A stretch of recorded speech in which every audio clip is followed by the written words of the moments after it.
Mapagpalang araw po sa lahat ng nakikinig. Ako nga ho pala si Dan, 40 anyos at nakatira sa isang tagong lugar at malayo sa Kabiasnan, dito sa Dumaguete.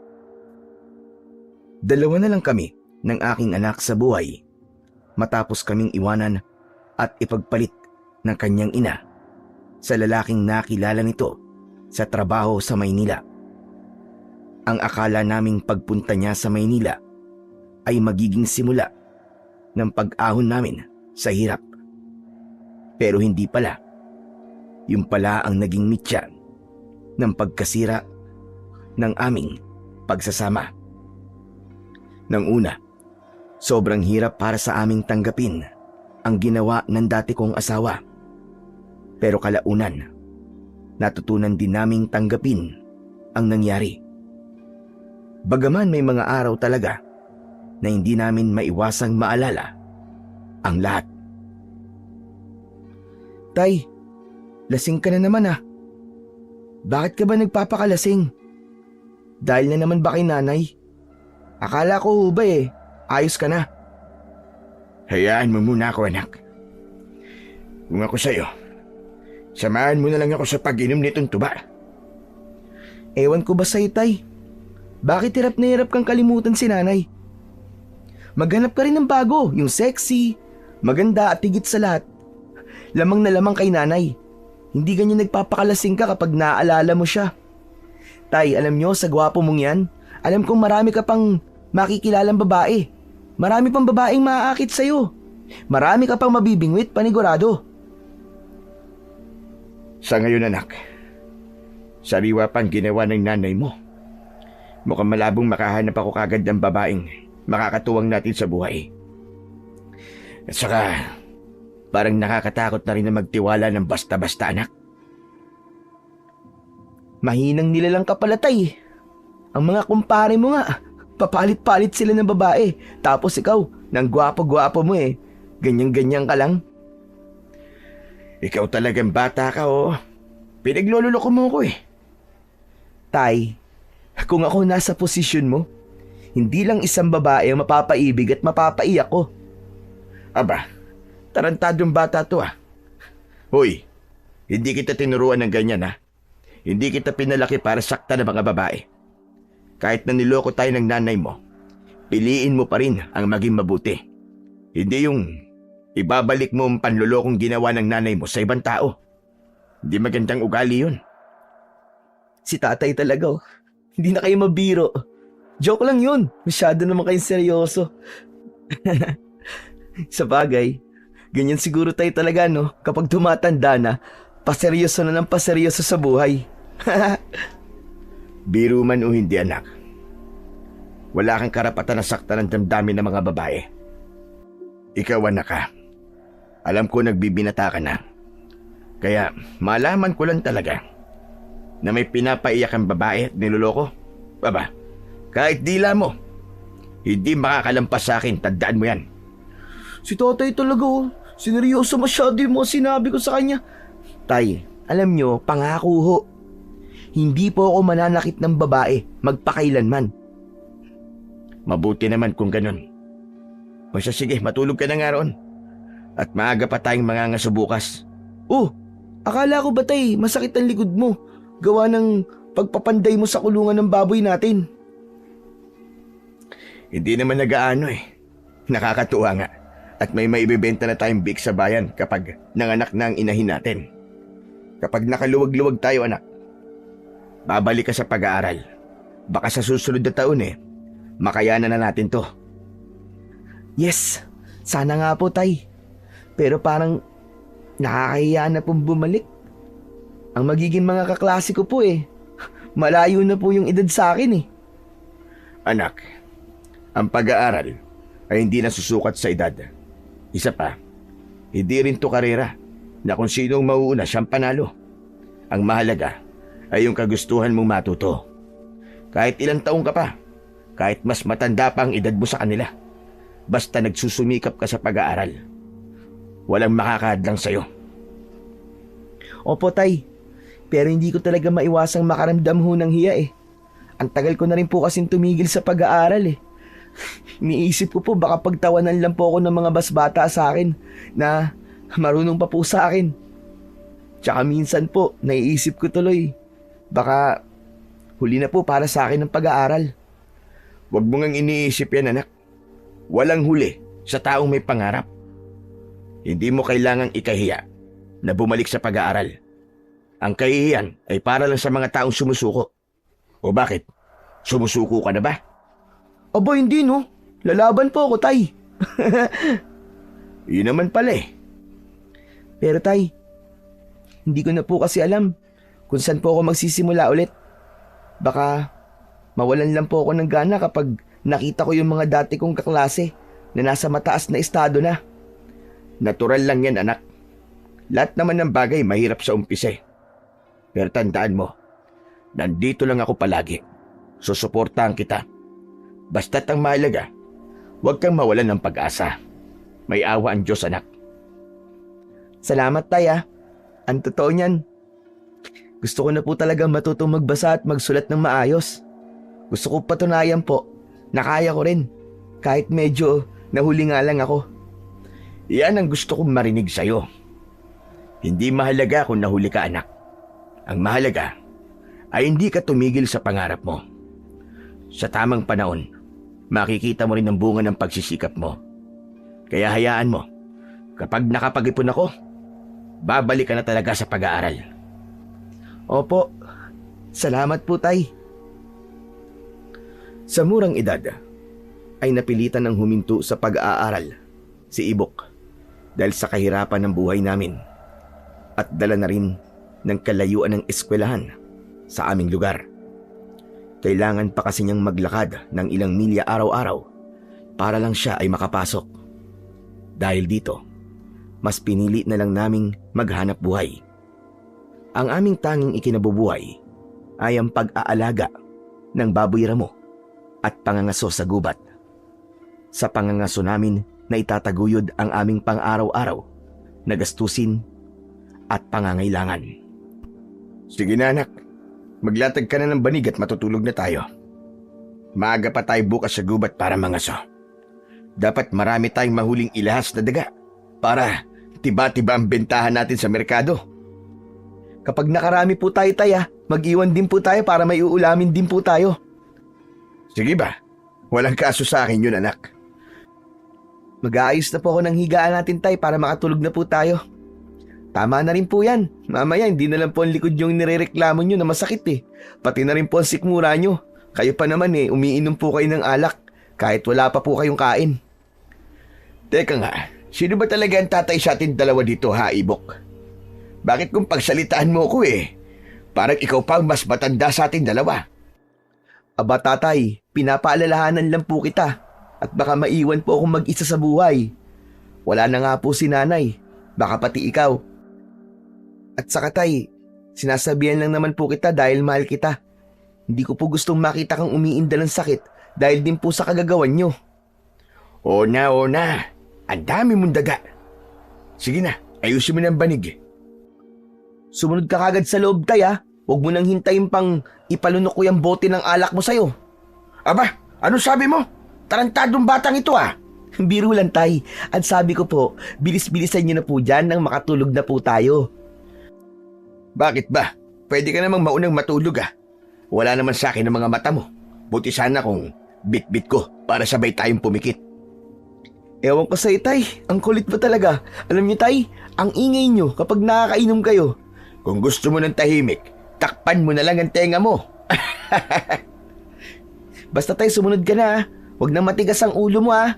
Huwag mo nang ubusin pa yan tubatay. O sige na, matulog ka na. Pumasok ka na rin sa loob. Ilang lagok pa ng alak ang ininom ko bago ako tuluyang pumasok sa loob ng kubo. Pagpasok ko, nadatnan ko si Ibok na mahimbing nang natutulog. Dahan-dahan akong humiga sa tabi niya at ipinikit ko na rin ang aking mga mata. Ngunit kahit na nung pilit kong matulog, hindi ko maiwasang mapaisip sa kalagayan namin. Gusto kong pag-aralin ang anak ko Gusto kong may marating siya sa buhay. Pero sa ngayon, walang-wala pa talaga kaming kakayahan. Napabuntong hininga na lang ako at napaluha.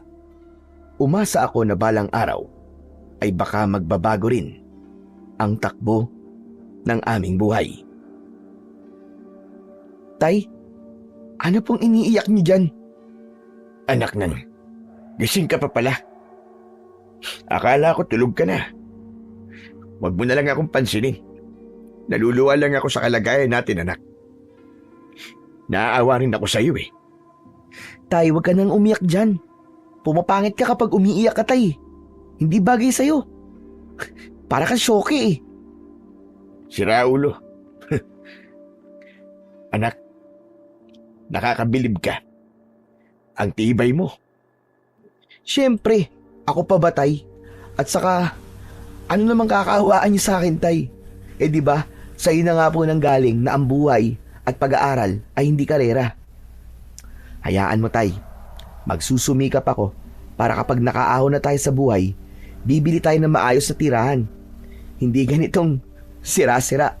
Bibili rin po tayo ng sasakyan natin para hindi na po natin kailangan maglakad papuntang gubat. Manguhuli tayo ng ilahas na daga ng nakakotse. Patawa ka talaga, anak.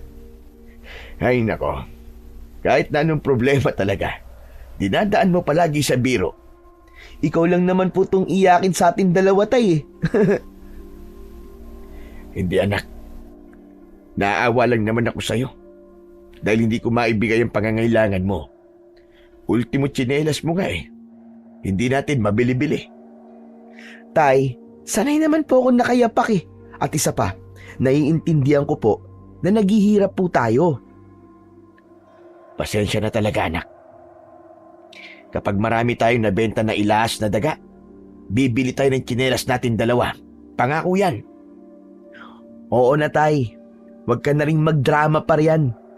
Alam ko naman na nagkakaganyan ka dahil lasing ka lang eh. Tay, alam nyo, itulog nyo na lang po yan. Ito talagang batang ito. Sige na, sige na. Matulog ka na. Kinabukasan, maaga kaming gumayak ni Ibok para manguha ng ilahas na daga sa kagubatan. Ang mga ilahas na daga ay ang mga daga na doon na talaga naninirahan. Minsan sa ilalim ng mga ugat ng puno, nabubuhay sila sa paghahanap ng pagkain gaya ng prutas, buto, at kung minsan ay mga insekto. Madalas silang nakatago sa dilim at sobrang mailap kapag hinuhuli, kaya minsan inaabutan kami ng gabi ni Ibok sa panguhuli. Tay, medyo may karamihan na rin po ang nahuli natin ha. Hindi pa nga tayo inabutan ng hapon dito eh. Tiba-tiba na po kagad tayo. Siguradong marami tayo nitong maibibenta bukas, tay. Kaya nga, anak eh. Siya nga pala. Hindi ka pa ba nagugutom? Tanghali na, wala pa tayong tanghali ang dalawa. Nagdala ako ng kanin dyan. Gutom na nga po ako, tay. Tikman na po natin tong ilahas na daga, tay. Hindi po ba eh, may malapit po na sapa dito? Doon na lang po natin linisan. Marami rin po dong ilahas na daga. Paniguradong marami tayong mahuhuli dun, tay. O sige, doon na lang din tayo kumain. Lumakad na kami ni Ibok papunta sa may sapa kung saan madalas makita ang mga ilahas na daga. Swerte kami ng araw na yon dahil bago pa man kami makarating sa mismong pangpang, nakahuli na kagad kami ng 2 malalaking ilahas na daga. Agad kong kinuha ang itak na dala ko at maingat kong nilinisan ang mga ito sa kahinugasan sa malinaw na tubig ng sapa. Pagkatapos, tinuhog ko sa patpat na napulot ko. Si Ibok naman ay abala sa pagsisiga ng apoy gamit ang mga tuyong sanga at dahon na pinulot niya sa paligid. Tay, handa na po tong apoy oh. Iawin na po natin yan para makakain na po tayo. Natatakam na po ako. Amoy pa lang ng usok eh. Nakakagutom na panigurado. O sige anak, ito na. Dahan-dahan nilang natin para hindi masunog. Sayang naman kung masyado maluto sa labas, tapos hilaw sa loob. Ayoko nung may dugo-dugo pa. Ang hirap po manghuli ng ilahas na daga, no, Tay? Kailangan mo talagang pagtiyagaan. Kanina nga, ang dami pong nakawala eh. Kaya nga anak, pero swerte talaga natin ngayong araw na to. Bukod sa may ulam na tayo, marami pa tayong maibibenta sa merkado. Tama kay Tay, swerte nga po. Pero grabe. Ay, pawis na pawis ako. Tsaka kanina pa po ako gutom.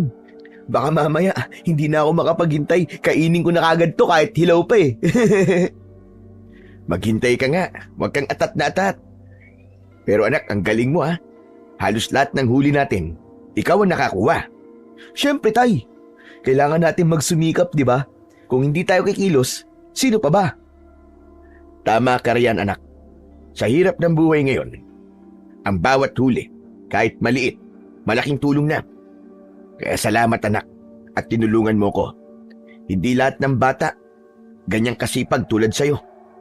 Wala yun, Tay. Basta po kasama kita. Okay lang, kahit na anong pagod. Yakang-yaka. Talaga lang ha.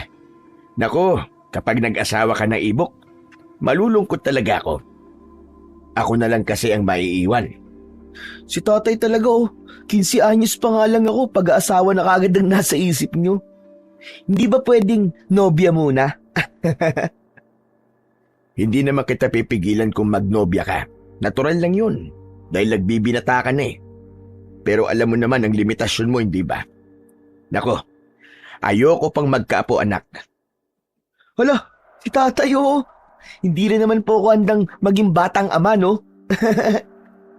O sige, bantayan mo muna tong iniihaw baka masunog. Kukuha muna ako ng tubig sa sapa.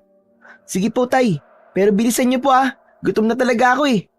Oo na, baka pagbalik ko, buto na lang ang matira Kinain mo na pala Hindi ko naman po gagawin yun, Tay. Siguro po mga kalahati lang. O sige na, kukuha muna ako ng tubig natin. Mamaya mabulunan pa tayo. Wala tayong panulak. Sige po, Tay. Ingat po kayo.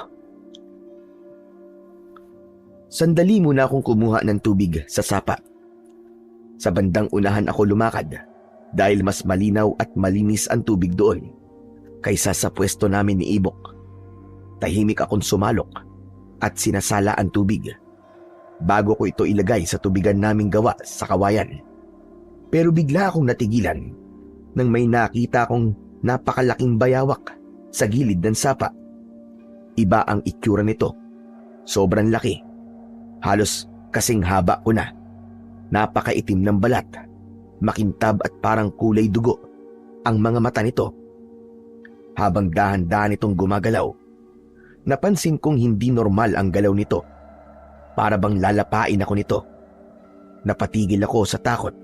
Pakiramdam ko ay hindi ito karaniwang bayawak lang.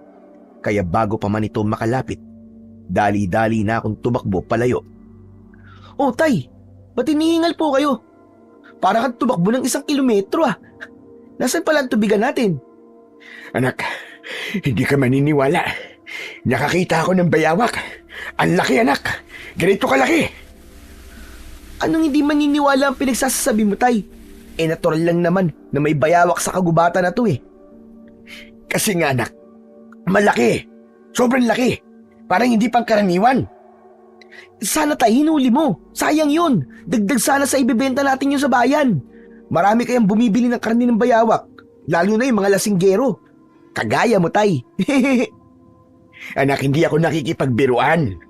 Iba tong nakita ko, maniwala ka. Napakalaki talaga. Parang nga mas malaki pa sa akin Mas malaki sa'yo, Tay? Teka. Sigurado ka bang bayawak yun? At hindi baboy ramo? Baka naman namamalikmata ka lang, Tay. Hindi anak. Bayawak talaga yung nakita ko pero kakaiba. Ang mga mata ng bayawak na yun, pulang-pula anak parang nagliliyab. Tapos ang dila masyadong mahaba. Bago pa ako malapitan tumakbo na ako kagad palayo.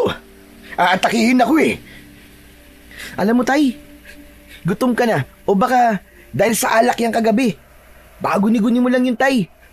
Gawa-gawa yan ng utak mo. Kakainin mo ng alak. Hindi anak. Sigurado ko sa nakita ko. Iba yung pakiramdam ko nung nagkatitigan kami. Para bang minamasdan niya ako. Balak pa yata akong biktimahin eh. Tay, kung totoo nga yan nakita mo, sana mahuli natin yun. Para may maibenta po tayo sa bayan. Tignan natin kung hindi ang bayawak na yan ang pag-agawan. Lalo na, at sabi nyo nga po, napakalaki, di ba? Halos mas malaki pa po sa katawan nyo. Pero anak, nabalitaan mo na ba ang bali-balita? Baka hindi lang basta hayop yun. Baka may halong kakaibang nilalang, anak. Alam mo naman dito sa gubat kung ano-ano mga kwento ng mga tao rito. Saka na po ako maniniwala sa ganyan, Tay, kapag nakita ko na po mismo. Pero mabuti, kung wag muna tayo magpalalim ng gabi dito sa gubat, anak. Hindi ko gustong titignan nila lang na yun sa akin. Parang may masamang ibig sabihin. Si tatay talaga oh. Akala ko ba bibili tayo ng tsinelas natin dalawa? Paano tayo makakabili kung hindi tayo manghuhuli ng marami? Kaysa naman tayo mahuli ng dambuhan ng bayawak na yun. Kahit hanggang alas 5 lang po tayo, Tay. Basta, madagdagan lang po natin itong mga mahuhuli natin. Sige, hanggang alas 5 lang tayo dito. Tandaan mo, bababa pa tayo ng kagubatan. Opo, Tay. Oh, tamang-tama. Luto na po pala tong inihaw nating ilahas na daga. Ang bango oh. Halos hindi ko na mapigilan ang sarili kong kumuha. Mabuti naman at hindi nasunog. O sige, tig-iisa tayo riyan. Gutom na rin ako eh. Oh, ito po, Tay. Dahan-dahan po at mainit ha. Pero siguradong masarap to, Tay. Ang tagal kong hinintay to. Parang amoy pa lang ulam na. Natatakam na talaga ako. Wala talagang tatalo sa simpleng lutong gubat. Ang sarap nga, Tay. Pero hindi ko rin po makalimutan ang kwento mo kanina, Tay. Baka mamaya may sumilip dyan sa likod mo na dambuhan ng bayawak na may pulang mata. Nang aasar ka ba talaga, anak? Pero Tay, aminin mo, natakot ka kanina, no? Aba malamang. Halos manginig nga lahat ng kalamnan ko nang makita ko ang ganong kalaking bayawak eh. At saka, wag mo na nga banggitin yan habang kumakain tayo. Baka mawalan pa ako ng gana. Sus! Sa ganito kasarap na ulam, mawawalan ka po ng gana? Pero seryoso ko, anak. Maniwala ka. Totoo talaga yung nakita ko.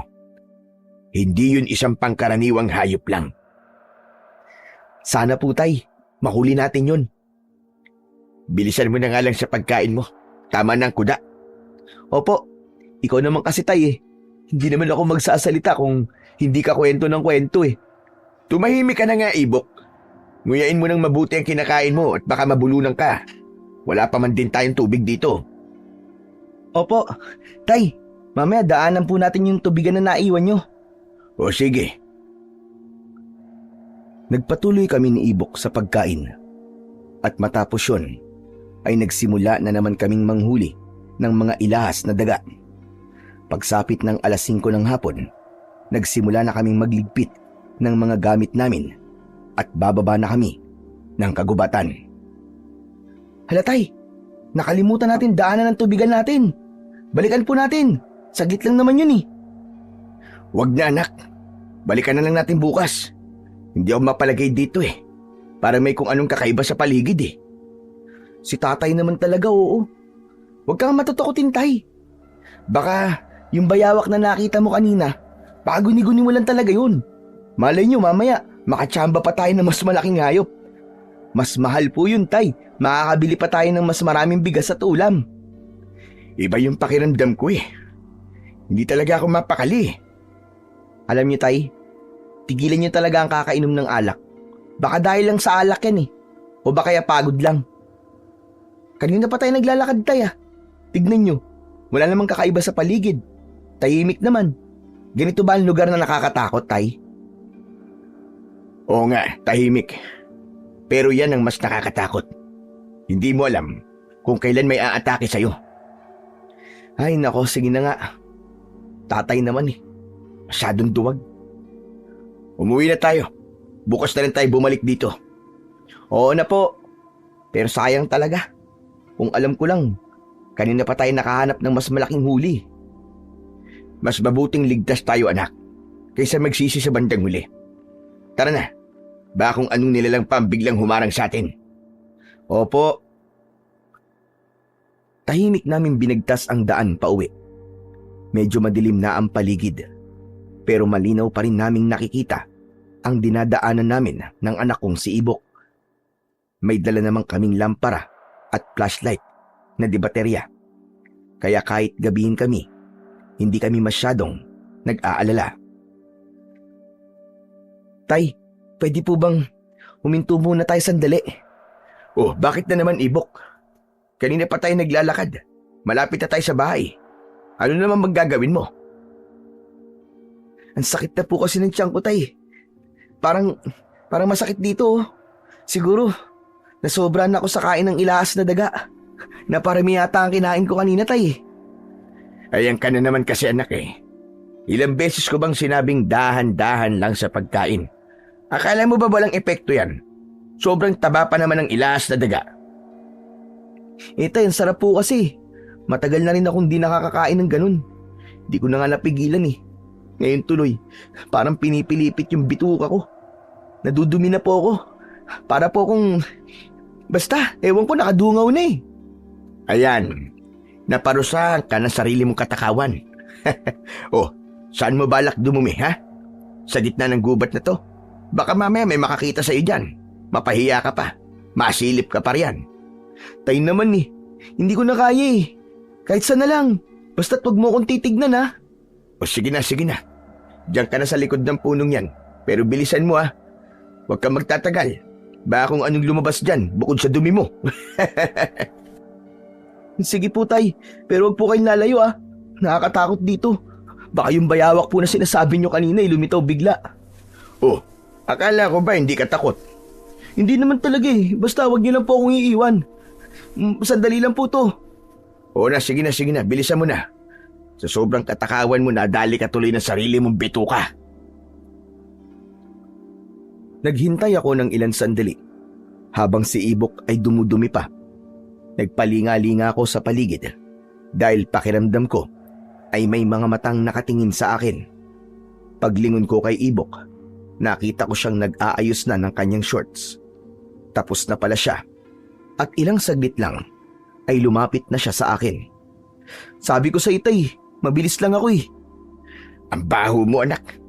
Dinaig mo pang naligo sa imbornal ah. Pag uwi natin maligo ka kagad ah. Hindi ako tatabi sa isaigaan kung ganyan ang amoy mo. Si tatay naman oh, nagpunas naman ako ng maayos ah. Gumamit ako ng dahon. Malinis tong kamay ko no. Alam mo bang kung anong dahon ang ginamit mo? Baka makatipang nakuha mo mamaya eh. Kakamot-kamot ka ng buong gabi. Hindi naman po tay. Sinigurado ko pong malinis at saka hindi po ako gagamit ng kahit na anong basta na lang na dahon na hindi ko kilala. Marunong naman akong pumili no. Alam mo bang minsan yung mga dahon na yan iniihian ng mga hayop dito sa gubat? Tay naman, bakit ngayon mo lang sinabi? Kaya sabi ko sa'yo, pag uwi natin, maligo ka kagad. Sige na nga. Ano ba naman yan? Kakailanganin ko pa mag-igib ng tubig. O siya, bilisan mo na. Baka gabihin tayo. Wala pa tayong sinaing sa bahay. At dadaling ko pa yung ibang ilahas na daga sa kumpare ko. Mag-iinuman kasi kami mamayang gabi. Yan na naman si tatay. Kita mo na? Maiiwan na naman ako mag-isa sa bahay. Lagi mo na lang akong iniiwan kapag may inuman kayo eh. Aba, pwede ka naman sumama kung gusto mo ah. Makikipaglaro ka sa mga anak ni Paring Ramon habang nagkakatuwaan kami nang hindi ka maiinip sa bahay. Si tatay talaga oh. Binata na po ako no. 15 anyos na po ako tay. Tapos gusto niyo pa ako makipaglaro sa mga anak ng Paring Ramon nyo? 3 taon pa lang yun eh. Baka isipin ng mga tao na isip bata ako. Alam ko na yan tay. Kaya gusto mo akong kasama para kapag lasing ka na, may magbubuhat sa'yo pa uwi. Ganun yun. Minsan lang naman anak eh. Nakakawala ng pagod ng konting tagay. Pagkatapos ng buong araw na trabaho sa gubat, gusto ko rin namang makapagpahinga kahit papano. Pero tay, di ba sabi mo kahapon, titigilan niyo na po ang pag-inom-inom? Ang sabi mo mag-iipon tayo. Gusto ko rin na makapag-ipon tayo para makabili ng bagong itak at lambat na lalagyan natin ng mga nahuli nating ilahas na daga. Paano tayo makakaipon kung lagi mong nilalagay sa alak yung kita natin? Oo nga, alam ko naman yun, Ibok. Pero huwag kang mag-alala. Hindi naman ako magpapakalasing tulad ng dati. Pupunta lang ako ron ng saglit. Ihatid ko lang yung mga ilaas na daga. Binili rin kasi yun ni paring Ramon at isa pa. Umiinom ako. Pero hindi naman ako gumagastos ano. Tay, yan din po yung sinabi niyo ng isang araw eh. Sandali ka lang, tapos umuwi ka na kinabukasan. Tulog ka pa rin, tanghali na. Kasi naman, pinilit ako ni paring Ramon Alam mo naman yun, masyadong makulit. At ako naman, hindi naman marunong tumanggi. Oo na tay, pero umuwi ka na lang kaagad kung magiinuman kayo huwag masyadong sobra. Bakit kasi hindi ka nalang sumama sa akin Ano namang gagawin ko dun tay? Tumunga nga. Hindi ba sabi ko nga sa'yo, lalaruin mo na lang ang mga anak ni paring Ramon. Si tatay talaga puro biro. Parang wala nang seryosong sinasabi. Ganun talaga ang mga tatay anak. Mas gugustuhin pa nga namin, hindi kayo kagad lumaki. Mas nasisiyahan kami na makita kayo naglalaro lang. Para mas matagal namin kayong makasama. Bago kayo tuluyang magbinata at lumayo sa amin. Ayan ka na naman tay. Hindi pa nga umiinom Nagdadrama na kaagad. Aba, totoo naman Binata ka na nga talaga anak. At saka, wala nang panahon sa drama si tatay.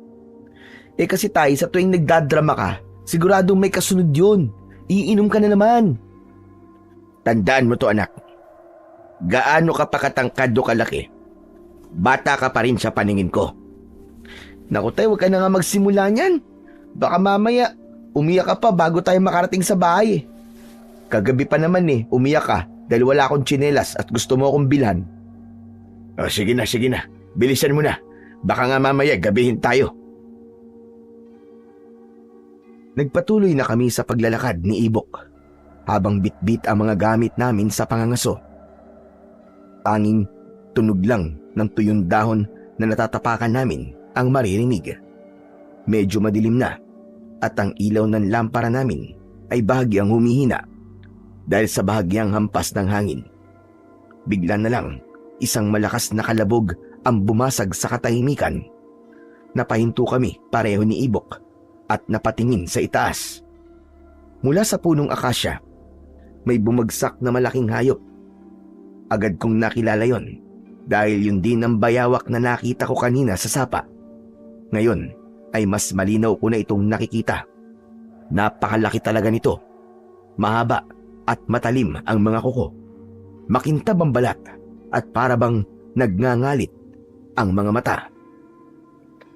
Tay! Yung ba sinasabi mong bayawak?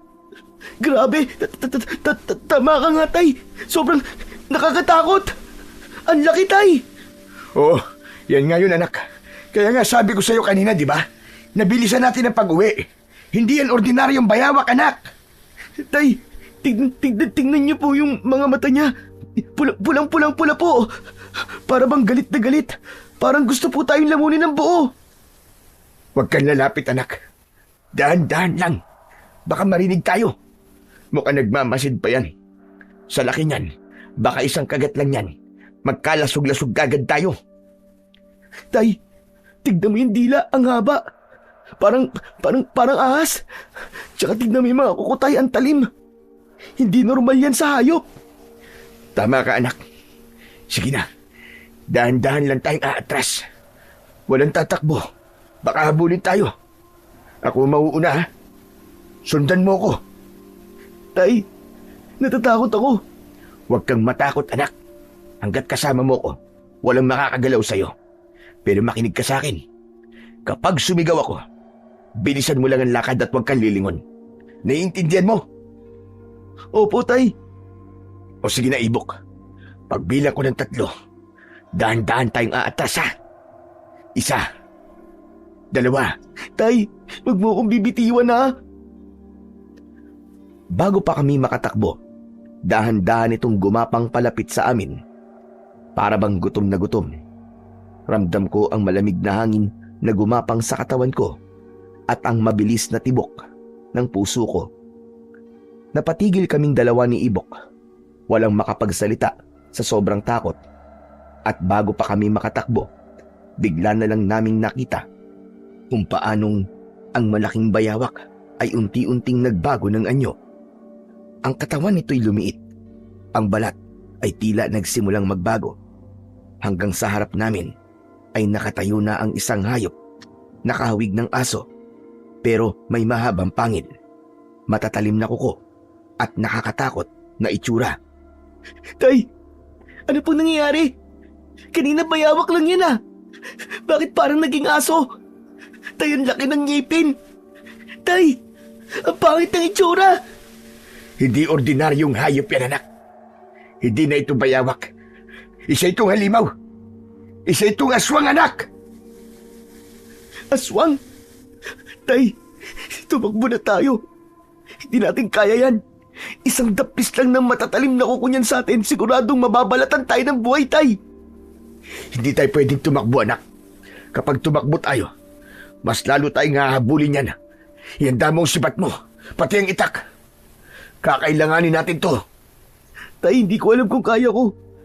Ngayon lang ako nakakita ng ganitong klaseng nilalang eh. Kaya mo yan, anak. Kaya mo. Tandaan mo. Hindi lang lakas ang panlaban sa ganitong pagkakataon. Kailangan mo din ang tapang. Hindi ba't kanina nagtatapang-tapangan ka? Ngayon mo ilabas ang tapang mo na nasa harap na tayo ng halimaw na to. Kapag natakot ka, mas lalo kang bibigyan ng dahilan ng halimaw na yan para kainin ka ng buhay. Diyos ko, ano ba naman tong kapahamakan na to? Akala ko biro lang ang mga pinagsasasabi mo kanina, Tay eh. Hintayin natin ang halimaw na yan, ang unang gumalaw. Kapag lumapit, ikaw ang unang titira sa paanan. Ako naman sa ulo. Dapat sabay tayo, anak, ha? Para hindi siya makabangon pa. Sige po, Tay. Huwag kang aalis sa tabi ko kahit anong mangyari. Umatungal lang malakas ang aswang. Para bang naghahanda na itong umatake sa amin ni Ibok. Ang puso ko halos lumabas na sa dibdib ko sa sobrang bilis ng kabog, sa takot, habang nakatitig ako sa nilalang na yon. Bigla itong tumalon sa ere. Balak itarak ang matutulis nitong kuko sa dibdib ko. Mabuti na lamang at mabilis kong naiwasan yon at agad namang sumugod si Ibok. Gamit ang kanyang matalim na sibat, tinamaan niya ang aswang sa dibdib nito. Ngunit imbis na huminto, parang hindi man lang ito natinag. Mabilis lamang nitong tinanggal ang sibat na para bang wala lang at nakangising muling sumugod sa amin. Anong kailangan mong aswang ka? Akala mo ba basta-basta mo lang kami masisindak? Nagkakamali ka! Hindi ito nagsalita. Bagkus, naglalaway lamang ito habang tinititigan kami ng anak ko. Parang sinusuri kami nito bago siya muling umatake. Tay, kunin mo tong itak. Susubukan ko ulit na tamaan siya ng sibat. Tapos, ikaw naman, tagain mo ang ulo niya. Oo, siguraduhin mo matamaan mo muna ang paa o bandang katawan niya para hindi siya makagalaw. Huwag kang magmadali, anak, siguraduhin mo. Huwag kang titingin sa ibang bagay. Tumingin ka lang sa galaw niya. Opo, Tay. Susubukan ko. Huwag mong kalimutang hawakan ng mabuti ang sibat. Kung madulas, baka maging problema yon. Ilagay mo ang paa mo ng pantay sa lupa at gamitin ang buong katawan mo. Hindi lang ang braso mo. Opo, Tay. O ano, handa ka na ba? Sige, Tay. Handa na po ako. Sa bilang ko ng 3, iagis mo sa bandang puso niya. Ayos? Opo. Ipinako ni Ibok ang tingin sa galaw ng aswang. Dahan-dahan kaming pinalibutan ng nilalang. Paikot na para bang nanunukso bago umatake. Gusto nitong lituhin kami para mabilis niya kaming masugod ni Ibok. Mabuti na lamang at alerto ang anak ko. 1, 2, 3. Ngayon na! Sibatin mo na sa Ibok! Sabay ng malakas kong sigaw, ang mabilis na paghagis ni Ibok ng sibat sa nilalang. Akala ko ay tatama na yun sa aswang, ngunit dumaplis lang ito sa balat nito na nag-iwan ng mababaw na sugat na lalo lang nagpagalit sa nilalang. Anak nang, naloko na. Tay, anong gagawin natin? Ang bilis naman niya. Kumalma ka muna, anak. Bantayan mo lang ang galaw niya. Ako munang lalapit. Papayagan ko siyang umatake sa akin. Kapag nakakuha ko ng tiyempo, ay mabilis mong kunin ang sibat. Opo! Pag napatingin siya sa gawi ko, bilisan mong pagtakbo papunta sa likod niya at itusok mong sibat sa tagiliran o sa likod. Doon siya mas mahina. Huwag kang magpapanik, anak. Tandaan mo mga sinabi ko. Huwag kang magpapalamon sa takot mo. Sige, tay. Susubukan ko. Sige, iandar mo ang sarili mo at hintayin ang aking hudyat. Tahimik akong humakbang. Papalapit sa aswang. Pinilit kong kontrolin ang hininga at ang galaw ng aking katawan. Kalaunan ay mabilis akong umatake sa kanya. Pero tuso ang aswang na ito. Bigla rin itong umatake pabalik sa akin ng mabilis. Parang kidlat ang bilis ng galaw nito. Hindi agad ako makapag-isip ng gagawin sa pagkabigla ko. Mabuti na lamang, ilang sandali lamang, ay mabilis akong nakaiwas sa balak nitong pagdiin ng kuko niya sa katawan ko. Sa gilid ng mga mata ko, nakita ko si Ibok na tumakbo. Hawak ang sibat na kanina ay hindi tumama. Nagmamadali siyang sumugod para tumulong. Dinaganan ako ng aswang at napahiga ako sa lupa. Hindi na ako makagalaw. Nanginginig ang mga kamay ko sa sakit at takot. Kahit na nahihirapan, kinuha ko pa rin ang itak at kahit masakit sa kamay, tinaga ko ito sa paa. Tumigas ang kalamnan niya nang humiwa yon sa kanyang balat at sumigaw ng matinis. Biglang tumagas mula sa sugat ang isang itim at mabahong likido. Kumalat din ang amoy na parabang nabubulok. Napaatras ang aswang at nagingit-ngit habang namumula ang mga mata nito sa galit. Si Ibok naman, agad na kinuha ang pagkakataon para saksakin sa likod ng aswang gamit ang kanyang sibat. Agad itong umatungal sa sakit at gumulong-gulong. Grabe, tay! Akala ko po katapusan na po natin dalawa. Akala ko po hindi na tayo makakaligtas. Ang bilis at ang lakas po ng aswang. Akala ko nga rin, anak. Akala ko talaga katapusan na. Mabuti na lang at hindi tayo nagpatinag. Kung nagpadala tayo sa takot, baka pareho na tayo wala ngayon. Ay, ang likido po na lumabas po sa kanya, ang baho. Parang amoy patay na hayop. Oo, anak. Ganyan talaga ang dugo ng mga nilalang na yan. Ang kamay ko po, tay, nanginginig pa rin. Hindi ko alam kung dahil ba sa takot o sa pagod. Pero tay, aaminin ko po, muntik na po akong umiyak kanina. Sandali kaming natahimik ni Ibok. Pareho kaming hingal at alerto. Sa di kalayuan sa pwesto namin, maririnig ang mahinang ungol ng sugatang aswang. Patuloy pa rin ito sa pag-atungal sa sakit ng pagbaon ng sibat sa kanyang likuran. Huwag tayo magpakampante. Hindi pa tapos to. Kapag nakabangon yan, baka sumugod ulit. Ihanda mo ulit ang sarili mo, anak. Opo, tay. Hindi ako uurong. Ganyan ang gusto kong marinig. Ngayon, tapusin na natin ito. Tinulungan akong tumayo ni Ibok at maigpit kong hinawakan ng itak ko. Saka ko tinaga ang ulo ng aswang. Tumalsik ang ulo nito. Kalaunan ay ang aswang ay nagkatawang tao. Isang lalaki na sa tansya ko ay nasa 30 anyos. Hugot na ang ulo nito. Dali-dali namin ni Ibok yung tinabunan ng mga layang dahon at sinunog ang katawan ng aswang. Sinigurado namin na wala kaming naiwan. Ayon kasi sa paniniwala, hanggat hindi sinusunog ang katawan ng aswang, kaya nitong muling mabuhay. Grabe, tay! Natalo po natin yung aswang! Ang galing natin! Akala ko, hindi na tayo makakaligtas eh. Ngayon lang ako nakatagpo ng ganung nilalang sa buong buhay ko, tay. Parang bangungot, ano? Pero totoong-totoo talagang nangyari. Kahit ako, anak, hindi ko rin alam kung saan lupalop galing ang halimaw na yun. Hindi pa ako nakakita ng ganong kalakas, matulin, at parang hindi nasasaktan na klase ng halimaw. Bago pa lang talaga sa akin. Akala ko sa mga kwento nga lang yung nangyayari, tay. Pero tay, totoo pala talaga, no? totoong may mga nilalang na kagaya nun. Nakakamangha, pero nakakatakot din. Akala ko nga kanina maiihi na ako sa salawal ko eh. Oo anak, siguradong hindi lang siya nandito. Baka mas marami pa. Ibig sabihin, pwede pa tayong atakihin ulit? Posible. Kaya simula ngayon, kailangan natin maging alerto palagi. Maging maingat tayo. Hindi na pwedeng basta-basta lang tayo pumunta sa kagubatang ito. Tama ka po, tay. Kaya kapag mangangaso ka, tay, lagi kita sasamahan. Ay, siya nga pala, tay. Yung itak mo, halos maputol na sa kakataga mo kanina. Dapat yata, palitan na natin yan. Oo nga, tama ka anak. Pero alam mo ba itong itak na to? Nako, marami ng pinagdaanan to kasama ko.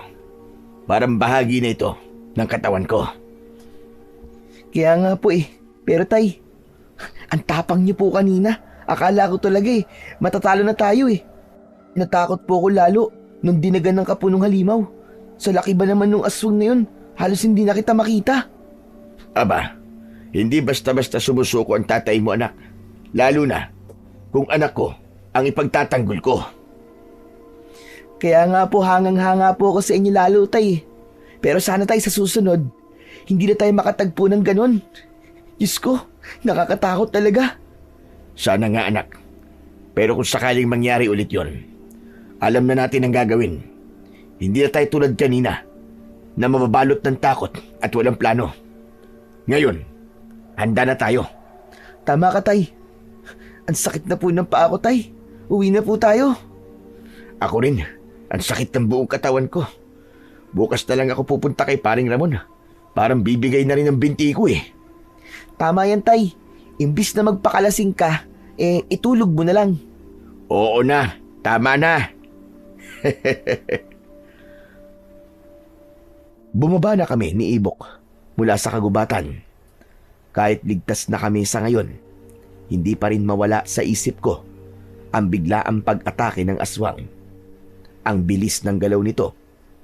Ang amoy ng itim na likidong lumabas sa katawan niya na nakakasulasok at nakakakilabot. Hanggang ngayon, ramdam ko pa rin ang kaba at takot na muntik na kaming mapahamak. Maswerte talaga kami ngayong araw na to dahil natalo namin ang aswang.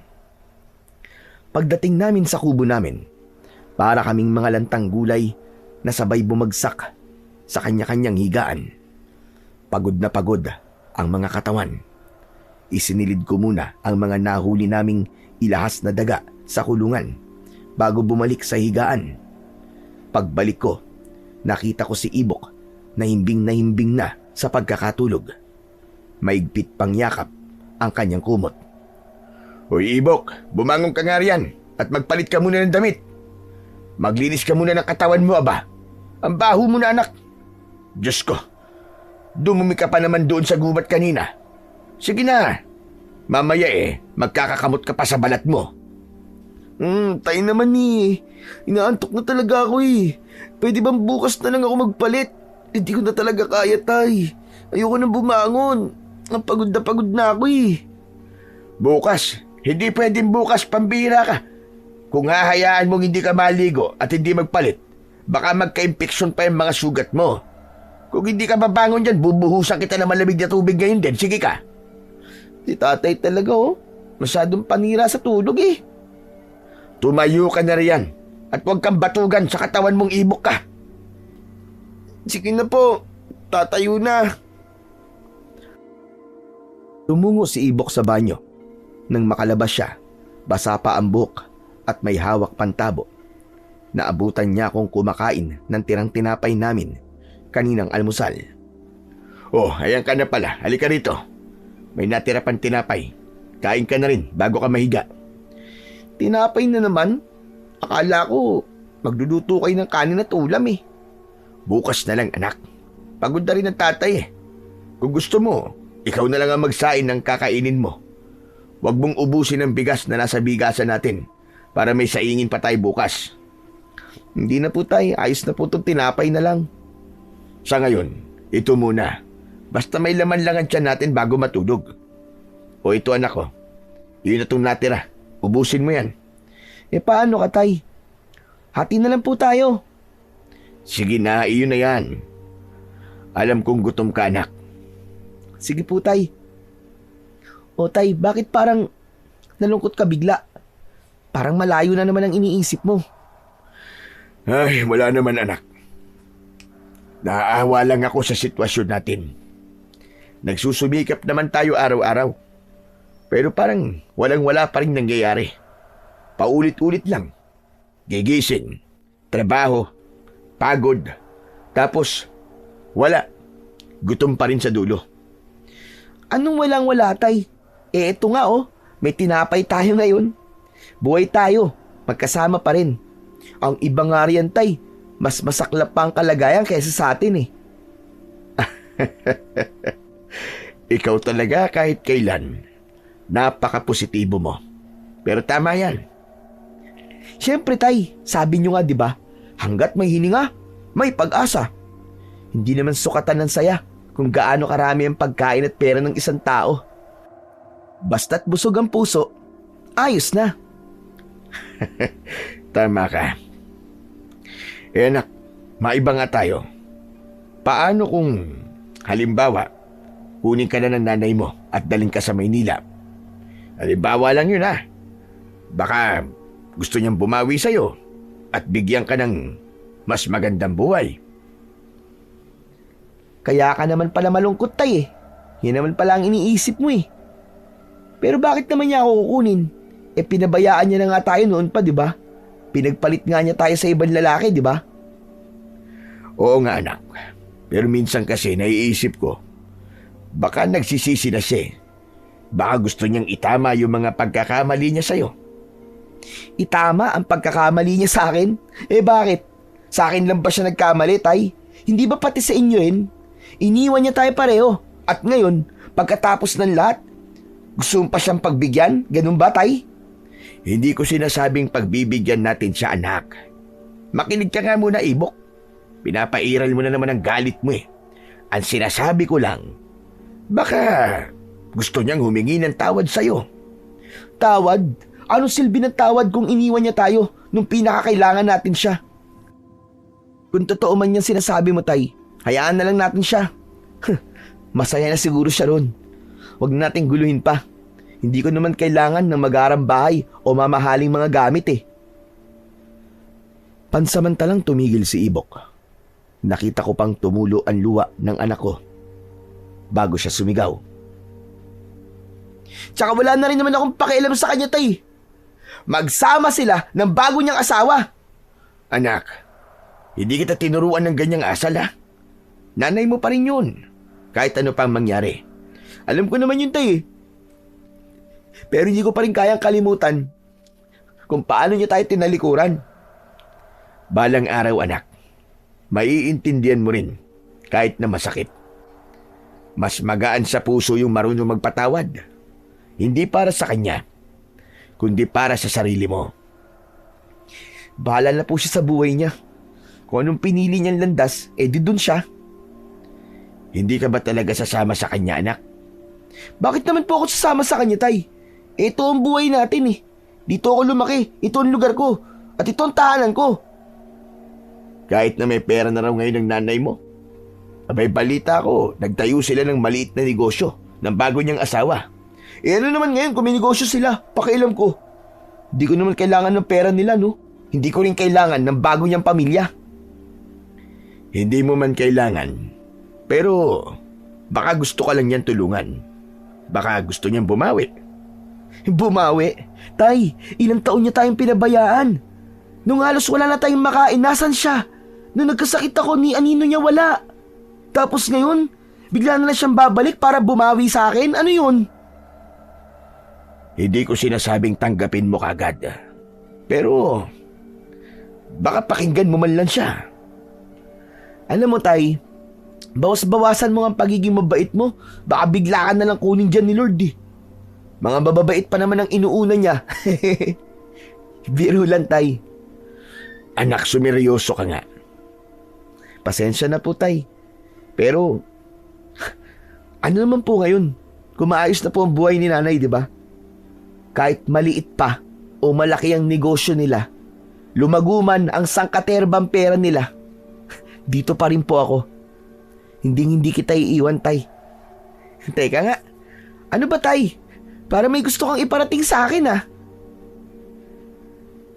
Mangyaring tumawag kasing nanay mo sa kapitbahay nating si Aling Matilda. Alam mo yung may telepono bang tindahan? Sabi niya, balak daw umuwi rito ng nanay mo. Hindi ko alam kung kailan. Pero uuwi siya. Ha? Bakit naman siya uuwi? Para saan pa't uuwi siya rito? Yun nga.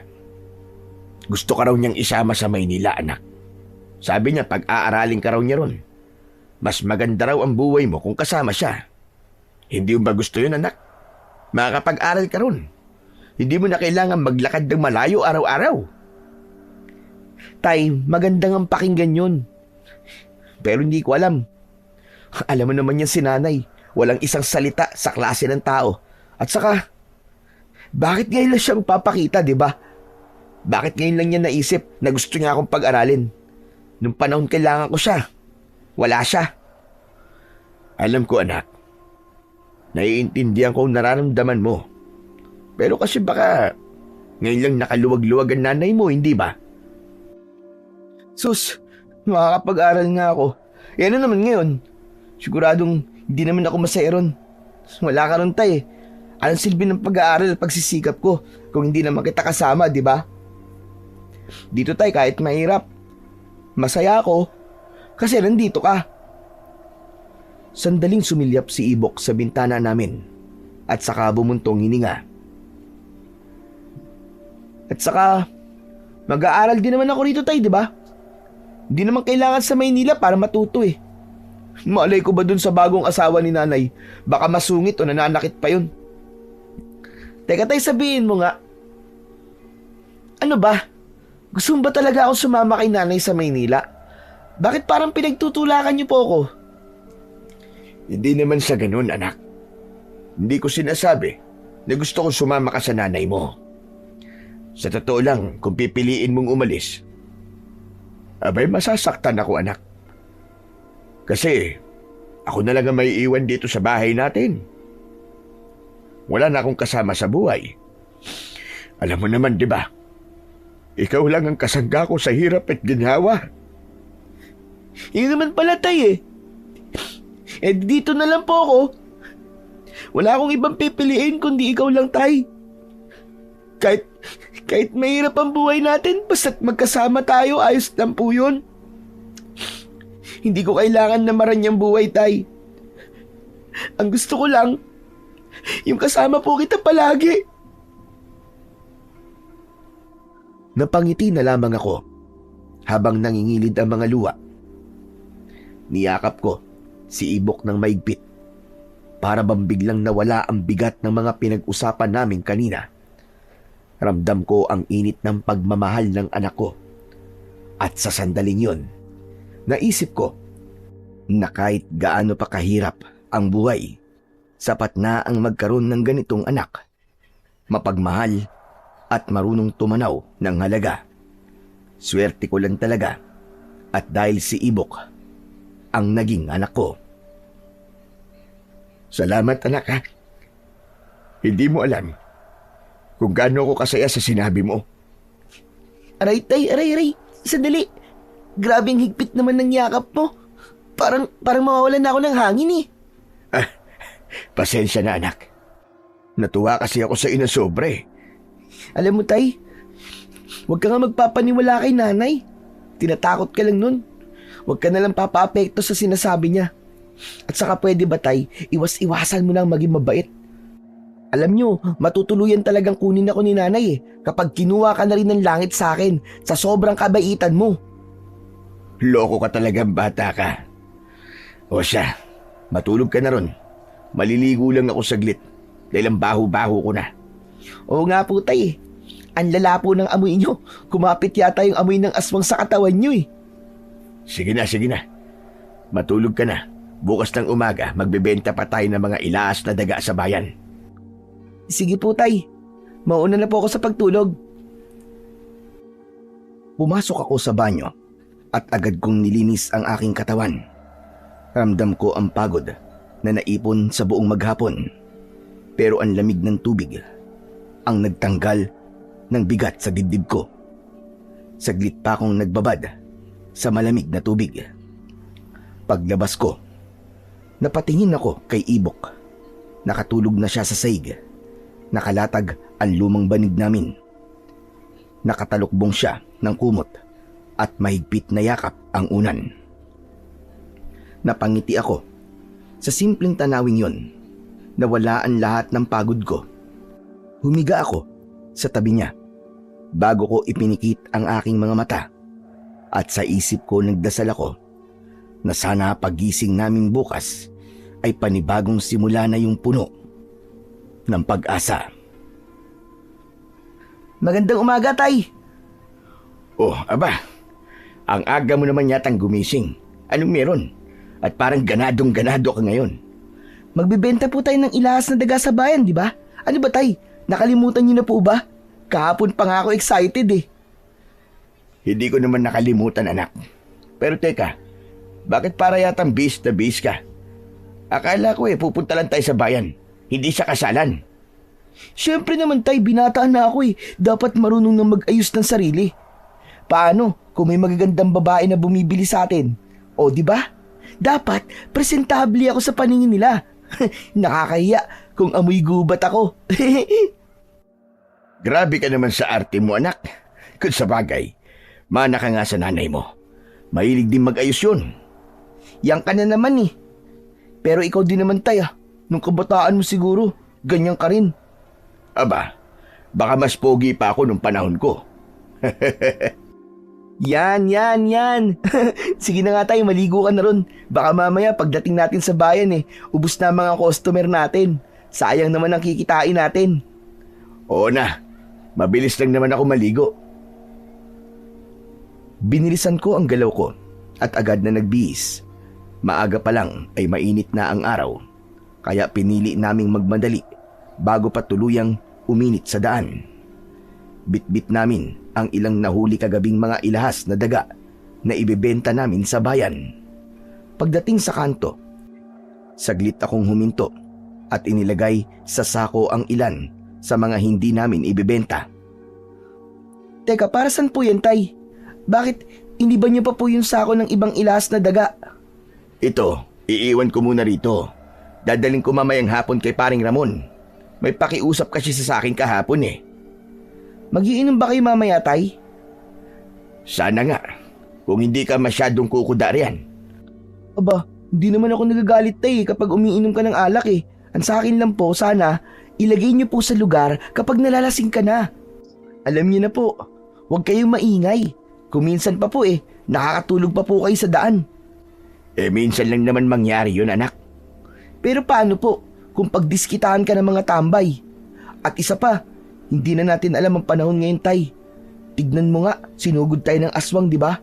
Naku, baka maging pulutan kanila, Tay. Nako, ang anak ko talaga. Masyadong maalalahanin. Oo na, Tay.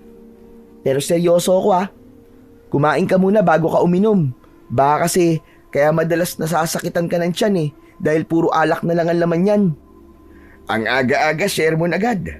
Hindi ko alam kung anak ba kita o ikaw ang tatay sa ating dalawa Kasi, Tay, kung hindi kita papaalalahanan, sino magsasabi nun sa'yo? Ayoko lang po na magkasakit ka. Salamat. Salamat, anak. Wala yun, Tay. Maliit na bagay lang yun. Siya nga pala. Kailan nga po ulit tayo manghuhuli, Tay? Kasi parang parang ayoko na po talagang bumalik sa gubat. Kung hindi naman tayo babalik dun, anak, saan naman tayo kukuha ng pera at bigas natin? Hindi naman pwedeng wala tayong pangkain, di ba? Yun nga po ang problema, Tay. Sana lang, sa susunod na punta natin dun, wala nang aswang na humarang ulit sa atin. Parang natroma po talaga ako Tuwing naiisip ko yung gabing yun, talagang nanginginig pa rin ako. Natural lang yun. Lahat naman matatakot kung ganun ang naranasan. Alam ko po, Tay. Pero sana sa susunod, hayop na lang talaga ang kaharapin natin, hindi yung kung ano-anong nilalang pa. Oo, sana nga. Pero kung sakaling meron man, sabay ulit nating lalabanan tulad ng dati. Pero ayos lang naman sa akin, anak, na mag-isa lang akong mga susagubat. Kaya ko naman yun. Hindi tay, sasamahan pa rin kita kahit kaya mo. O sige, sabi mo eh. Nang makarating kami sa bayan, mabilis lang na naubos ang mga ilahas na dagang dala namin. Halos hindi pa kami nakakatagal sa pwesto. Ubus na kagad ang paninda. Natuwa ako dahil kahit papano maganda ang kinita namin ngayong araw. Si Ibok naman, abot tenga ang ngiti nang makabili siya ng bagong tsinelas. Doon ko lang nalaman kung bakit kanina pa siya bis na bis at sapatos pa ang ginamit. Wala nga pala siyang matinong tsinelas na maisuot. Kaya naman, nang maisuot niya ang bago niyang pares na tsinelas, para siyang batang tuwang-tuwa. Panay pa ang tingin sa paa niya habang naglalakad. Nang mag-alas 5 na ng hapon, nagpaalam ako kay Ibok. Ibok, mauna na ako sa bahay ah. Iiwan muna kita sandali. Magiinom kami sa bahay ni Paring Ramon. Baka gabihin ako ng konti. Tumango lang si Ibok. Bit-bit ang pinamili namin. Sige po tay, ingat po kayo ah. Huwag masyadong marami ang inumin nyo. Oo anak, hindi ako magtatagal doon. Habang naglalakad ako palayo, tanaw ko pa si Ibok na nakatingin sa direksyon ko bago niya tinahak ang daan pauwi. Napangiti ako at saka nagpatuloy sa paglalakad papunta kina Paring Ramon. Hindi naman ako nagtagal sa inuman namin dahil nang pumatak na ang alas 8, nagpaalam na rin akong umuwi. Tahimik ang daan pauwi. Tanging mga huni lamang ng kuliglig ang maririnig. Habang binabagtas ko ang madilim na daan, bigla kong narinig ang mahinang iyak ng isang babae. Sa una, inakala kong guni-guni ko lang yon. Pero habang lumalakad ako, mas lalo itong lumalakas. Parang nanggagaling sa may paanan ng gubat ang iyak. Hindi ko alam kung bakit, pero tila may kung anong puwersang nagtulak sa aking sundan yon. Hanggang sa marating ko ang malaking puno ng balete. Doon ko siya nakita. Isang babae. Nakaupo sa lupa. Nakayuko. At nakasubsob ang muka sa tuhod. Humahagulgul siya. Saglit akong napahinto. Miss, ayos ka lang ba? Ngunit hindi siya sumagot. Patuloy lang ang pag-iyak nito. Hanggang sa unti-unti niyang iniangat ang ulo niya. Napaatras ako ng bagya nang magtagpo ang aming mga mata. Maganda ang babae. Sa tansya ko ay nasa edad 30. Maputi ang balat at may mahabang buhok. Miss, mawalang galang na. Bakit ka ba umiiyak dito sa ganitong oras? Hindi siya sumagot. Ngumiti siya ng bagya. Isang ngiting may halong lungkot. Kamamatay lang kasi ng asawa ko. Sige. Abay, ganun ba? Mukhang naistorbo kita. Mauuna na ako. Gusto ko sanang may kausap. Pero wala naman ako mapagsabihan. Dahil wala naman akong pamilya bukod sa asawa ko. Abay, nakakaawa ka naman kung ganun. Kung gusto mo, pwede ka magkwento sa akin. Ayos lang ba sa'yo? Ayos lang naman. Kinuwento sa akin ni Josephine ang sinapit ng kanyang asawa. Habang nagsasalita siya, halata sa boses niya ang galit at lungkot. Ang sabi niya, pinatay daw ng isang mangangaso ang kanyang asawa. Wala raw awa itong pinatay ng walang dahilan. Habang nagkikwento siya, napayuko ako. Hindi ko alam kung anong sasabihin. Mangangaso rin kasi kami ni Ibok, pero wala namang kaming pinatay na tao. Salamat ah. Ngayon lang ulit ako may nakausap na taong may malasakit sa akin. Simula nang mamatay ang asawa ko. Salamat ulit, Dan. Kahit papano. Parang gumaan ang loob ko. Ganun ba? Alam mo minsan, ganyan talaga ang buhay. May mga bagay na hindi natin inaasahan. Oo nga. Ang masakit pa, Hindi ko man lang siya nasilayan sa huling sandali. Ang hirap tanggapin. Pero heto ako. Sinusubukan kayanin. Naiintindihan ko. Mahirap talagang mawalan ng mahal sa buhay. Oo. May dahilan nga siguro. Kaya nga ako nandito sa gubat na to. Dito kasi siya huling nakita. Huling nakita? Abay, anong ibig mo sabihin? Dito kasi siya sa gubat pinatay. Nakakalungkot naman yan. May alam ka ba kung sino ang mangangasong yun? Marami kasing mangangaso sa lugar na to. Baka napagdiskitan siya. Wala pa. Pero may kakilala akong nakakita sa nangyari ng araw na yun. At balang araw, matatagpuan ko rin siya.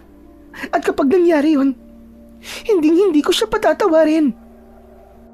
Pero wag mong ilagay sa kamay mo ang batas. Siya nga pala. Saan ka nga pala nakatira, Josephine? Ihatid na kita. Hindi pa naman ligtas sa lugar na ito. Hindi na, Dan. Kaya ko na ang sarili ko. O sige. Mauna na ako, ha? Pwede ba tayo magkita bukas, Dan? Gusto ko kasing may kausap. Abay, pwede naman. Salamat. Habang naglalakad ako pa uwi, parang gumagaan ng pakiramdam ko kahit hindi ko alam kung bakit. Pagpasok ko sa bahay, naabutan ko si Ibok na gising pa. Nakaupo sa may kawayan naming upuan at tila may inaayos. Oh, bakit gising ka pa, anak? Hindi ka pa natutulog? Hinintay kasi kita, Tay. Akala ko kasi hindi na kayo uuwi. Oh, bakit nakangiti ka, Tay? Wala. May nakilala lang akong babae sa paanan ng kagubatan kanina. Umiiyak. Naku, Tay, baka ang babaeng yun na ang papalit sa posisyon ni nanay sa puso mo, Sira ka. Kamamatay lang ng asawa ng tao eh. Ano naman ngayon? Patay na pala eh. Hindi naman na yun babangon eh. Ikaw talagang bata ka, oo. Ang sarap mong kurutin sa singit eh. Puro kalokohan ang alam mo eh. Ba't hindi ka pa pala natutulog? Wala ka pa nga. Paulit-ulit. Hinintay nga kita, Tay. Wala naman sa akin ng mga mata mo Buti sana kung nasa bulsa ko. Ito na nga, Tay, matutulog na. Piloso po masyado to si tatay eh. Porkit nakakilala lang ng babaeng ipapalit kay nanay. Ewan ko na lang talaga sa'yo, Ibok. Loko-loko kang bata ka. Ay, Tay. Dalhin mo nga rito sa bahay. Gusto ko lang pong kilatisin. Simula nung araw na yon, na nagkakilala kami ni Josephine, napadalas na ang pagkikita namin. Minsan, sabay kaming bumababa sa bayan para mamili. Habang tumatagal, napapansin kong mas gumagaan ang loob ko sa kanya. Madalas din niya akong kumustahin, tanungin kung kumain na ba ako o kung pagod ako sa pangangaso. Sa totoo lang, matagal na panahon na rin mula nung may nag-aalala sa akin ng ganun. Unti-unti, hindi ko namamalayan na hinahanap-hanap ko na ang presensya niya araw-araw. Tay, ikaw napapansin ko napapadalas na ang alis mo kasama ang Josephine na yan. Hindi mo ba alam na kagabi may umataking aswang sa akin? Mabuti na lang at nahagilap ko kagad yung igok pagi na tinago mo at agad kong naitaboy. Totoo ba yan, anak? Bakit hindi ko namalayan yan? Paano mo malalaman? Abala ka nga sa Josephine mo. Pinabayaan na nga ako ni nanay, pati ba naman ikaw? Nawawalan ka na nga ng panahon sa akin dahil sa babaeng yun eh. Sabihin mo nga sa akin, Tay. Kayo na ho ba? Ano bang iniisip mo, anak? Hindi no. Nagtutulungan lang kami ni Josephine. Nakalimutan ng mga masalimuot na pangyayari sa buhay namin. Asus! Ang arte-arte. Anak, huwag ka na nga magtampo sa akin. Hayaan mo bukas. Dadaling ko na lang si Josephine rito. Ipapakilala kita sa kanya. Ikaw pong bahala. Bahay mo naman to eh. Malaya kang gawin ng lahat ng gusto mo. Kinabukasan, gaya ng ipinangako ko kay Ibok, dinala ko si Josephine sa bahay namin. Habang naglalakad kami sa daan, ramdam ko ang init ng kamay niyang mahigpit kong hawak. Hindi ko mapigilang mapangiti. May kung anong saya sa akin. Pareho na kaming dumaan sa hirap at lungkot ng pagkawala. At ngayong pareho kaming walang asawa, naisip namin na baka ito na ang pagkakataon para muling subukan. Walang kasiguraduhan, pero pareho kaming handang tanggapin ang posibilidad. Anuman ang mangyari. Dan, salamat ha. Kung hindi dahil sa'yo, baka hanggang ngayon nagluluksa pa rin ako sa pagkawala ng asawa ko. Ikaw ang dahilan kung bakit muli ako natutong ngumiti. Wala yun, Josephine. Sa totoo lang ako nga ang dapat na magpasalamat sa'yo. Dahil kahit papano, natulungan mo rin akong makalimot sa sakit na iniwan ng asawa kong nang iwan sa amin ni Ibok. Siguro nga, pareho lang tayong sugatan noon. Pero buti na lang, nagtagpo tayo. Oo nga, pero itinadhana na rin siguro tayo. 2 taong parehong iniwan, pero ngayon, natutong muling magmahal. Palagay mo, Dan, matutuwa kaya ang anak mo kapag nalaman niyang may relasyon na tayong dalawa? Kilala ko ang anak ko, Josephine. Mabait si Ibok. Sigurado ako matutuwa siya kapag nalaman niyang may nagpapasaya na sa akin. Sana nga, Dan. Kinakabahan pa rin ako Baka hindi niya ako magustuhan o baka isipin niyang pumalit ako sa nanay niya. Huwag kang mag-alala. Alam kong maiintindihan niya. Lahat naman tayo gusto lang maging masaya, di ba? At kung makikilala ka lang ni Ibok na mabuti, siguradong mamahalin ka rin niya, gaya ng pagmamahal ko sa'yo. Salamat talaga, Dan. Nang makarating kami sa bahay, nadatnan ko si Ibok na abala sa pagsisibak ng kahoy. Pawis na pawis siya.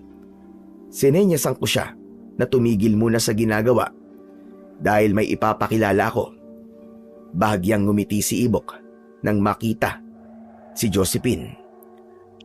Pero nang mapansin niya na magkahawak ang aming kamay, bigla siyang napatigil. Dahan-dahan siyang napatingin sa akin, tapos kay Josephine, bago muling ibinaba ang tingin niya sa aming mga kamay. Mabilis na nawala ang ngiti sa labi niya at napalitan ng seryosong tingin. Tumikhim ako, pilit pinapawi ang bigat ng hangin. Ibok, anak, si Josephine nga pala. Ngunit hindi siya sumagot. Tinitigan lang niya si Josephine sandali bago siya muling yumuko at ipinagpatuloy ang pagsisibak ng kahoy. Anak, itigil mo muna yan. Halika sa loob. May mga dala kaming pagkain. Busog pa ako. Kainin niyo na lang po.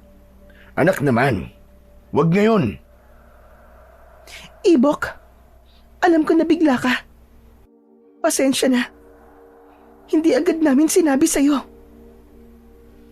Ayos lang. Buhay niyo naman yan Dahil sa malamig na pakikitungo ni Ibok kay Josephine, halatang nasaktan ito. Hindi ko nga maintindihan si Ibok dahil parang kamakailan lang gusto niya akong magkaroon ng babaeng katuwang sa buhay. Pero ngayong nahanap ko na, parang ayaw niya naman. Tahimik lang si Josephine habang kumakain kami. At kahit na anong pilit kong pasiglay ng usapan, halata pa rin ang lungkot sa kanyang mga mata. Hanggang sa kalaunan, bigla na lang siyang tumayo at nagsabing paggabi na raw at kailangan niya nang umuwi. Sinubukan kong pigilan siya, pero ngumiti lang siya ng pilit. Huwag mo na akong ihatid, Dan. Mas mabuti pang kausapin mo na lang ang anak mo. Baka sakaling mawala ang tampo niya sa atin. Wala na akong nagawa kundi tumango. Pinanood ko siyang lumakad palayo. Pagkatapos niyang umalis, huminga ko ng malalim. Ibok, halika nga, mag-usap tayo. Para saan pa? Di ba tinanong kita kung karelasyon mo na yung Josephine na yun? Pero nagsinungaling ka. Ano naman ngayon?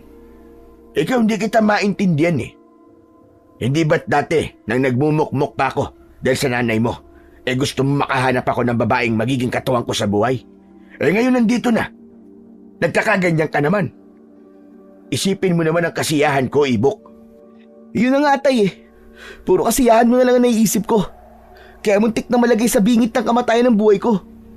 Dahil sa Josephine na yun. Naatim mo na hindi ako uwian.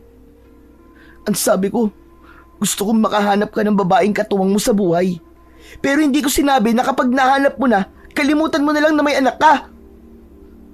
Wala ka rin naman palang pinagkaiba kay nanay, Tay. Ano sabi mo? Tarantado kang bata ka. Pipili ka na rin lang naman ng babae, amoy imbornal pa. Maganda nga, maputi, pero amoy kanal naman. Amoy patay na hayop ang amoy. Buti nakakayanan mo. Itigil mo na yan, Ibok, ha? Ayusin mo ugali mo. Ewan ko sa inyo, Tay. Kung ganito napapabayaan naman ako rito sa bahay natin at nalalagay sa alanganin ng buhay ko, baka nga tamang sumama na lang ako kay nanay sa Maynila. Total, nandiyan naman na si Josephine eh. Hindi mo na ako kailangan pa. Ibok naman. Tinalikuran lang ako ng anak ko. Sa mga sumunod na araw, hindi kami nagpapansinan ni Ibok. Parang wala na siyang pakialam. Kahit parito sa bahay, natutulog si Josephine. Kinaumagahan, naabutan kong umiiyak si Ibok habang hawak niya ang alaga niyang pusa. Wakwak ang tiyan at wala nang lamang loob. Anak, ano nangyari sa alaga mo? Huwag mo nang itanong pa. Nakita mo naman, di ba? May kung anong hayop ang umatake rito kagabi. Kasarapan ang tulog mo. Kaya hindi mo kagad napansin. Pasensya ka na, anak. Hindi na umimik pa si Ibok. Tahimik lang siyang umupo sa sulok. At habang pinagmamasdan ko siya, napansin kong mas lumakas pa ang iyak niya. Sa halip na pagalitan, hinayaan ko na lang siyang ilabas ang nararamdaman niya. Bago ako pumasok sa loob, hinaplos ko muna ang ulo niya. Pagpasok ko sa kwarto, nadatnan ko si Josephine na mahimbing pa rin natutulog. Tanghali na, pero gaya ng dati, tulog pa rin siya. Napansin ko na tuwing dito siya natutulog, laging ganun. Madalas siyang puyat at magigising ng tanghali. Maingat akong umupo sa gilid ng kama, pinagmamasdan ang maamo niyang muka. Sa kabila ng lahat, hindi pa rin kami nagtatabi ni Josephine sa pagtulog. May distansya pa rin sa pagitan namin dahil alam kong hindi pa tanggap ni Ibok ang relasyon naming dalawa. Hanggat hindi maayos ang lahat, mas mabuting may konting pagitan muna para sa kapayapaan naming tatlo. Josephine, gumising ka na. Bahagya akong natigilan nang mapansin ko ang mapulang bakas sa gilid ng labi ni Josephine. Akala ko nung una ay simpleng dumi lang, pero nang lumapit ako, napansin kong dugo pala yun. Tuyo na.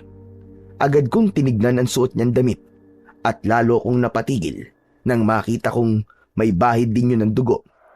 Parang pinunasan lang pero hindi lubusang natanggal. Teka, ano nangyari sa'yo? Bakit may dugo sa damit mo at sa bibig mo? Saglit siyang napabangon at napatingin sa akin. Ha? Ito ba? Wala to. Tumama kasi ang labi ko sa higaan kagabi. Dumugo sa sobrang lakas ng pagkakatama. Nang tignan ko ang kanyang labi, wala naman sugat. Hindi ka pa babangon. Mag-almusal ka na. Sige. Susunod ako.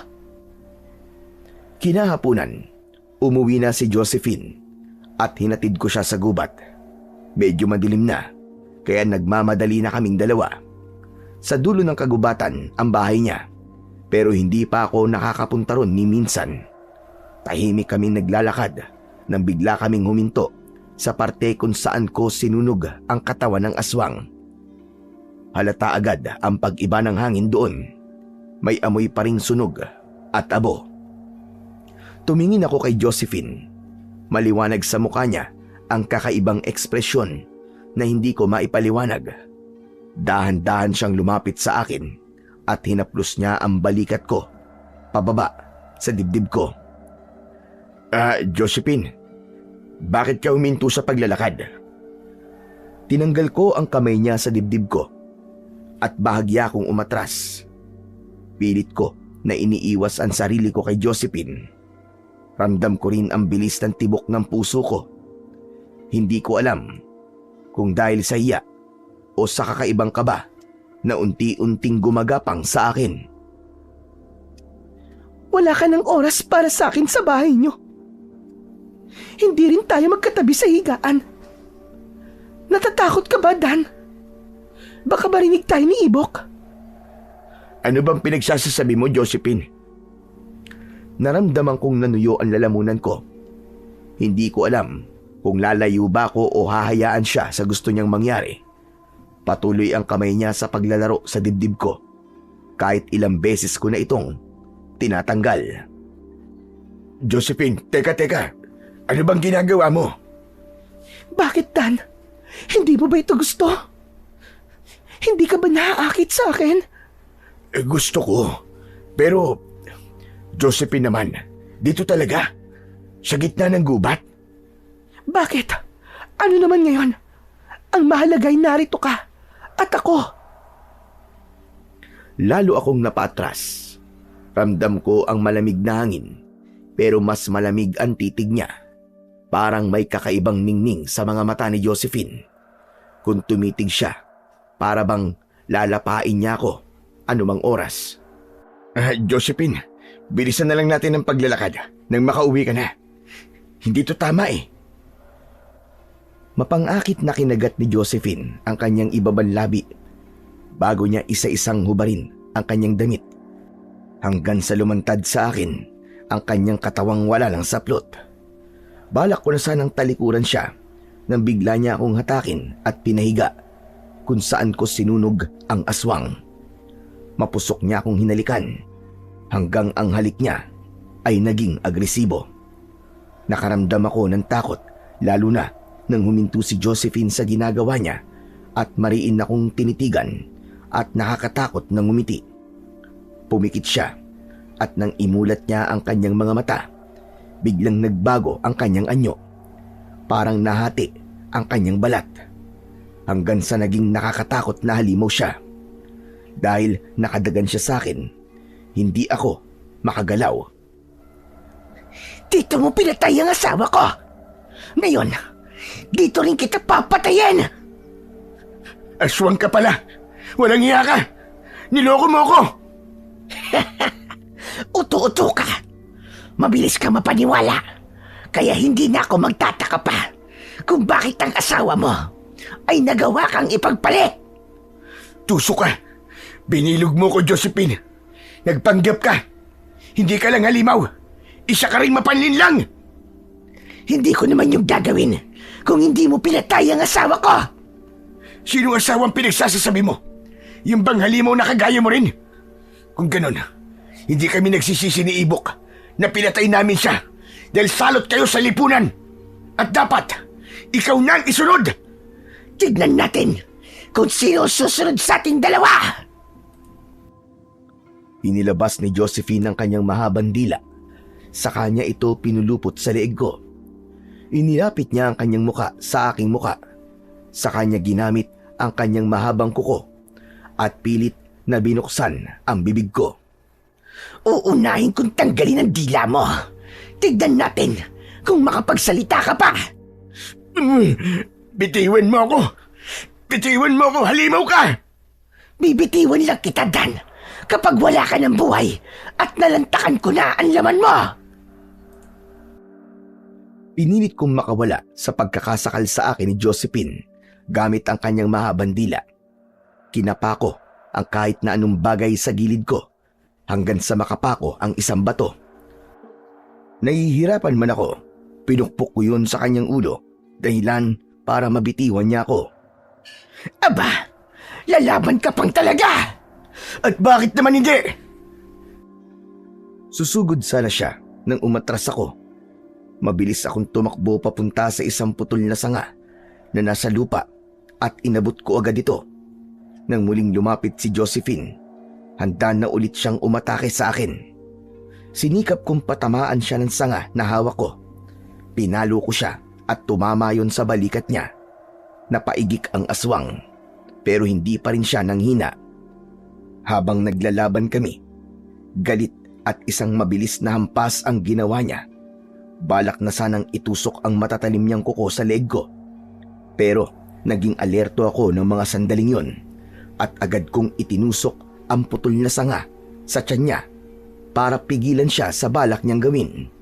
Dahil matulis ang dulo nun, buong lakas kong itinusok yun sa tiyan niya. Tumagos ito sa kalamnan ng aswang. Napatingin siya sa akin.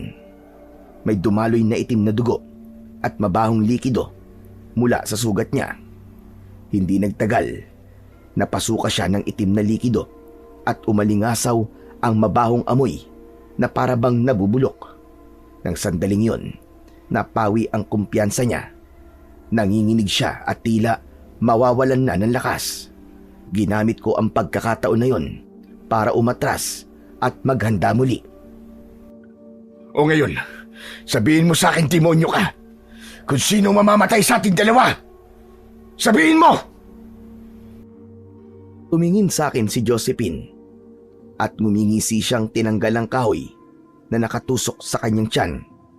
Nagulat ako sa ginawa niya, pero mas nagulat ako nang biglang gumaling ang sugat niya.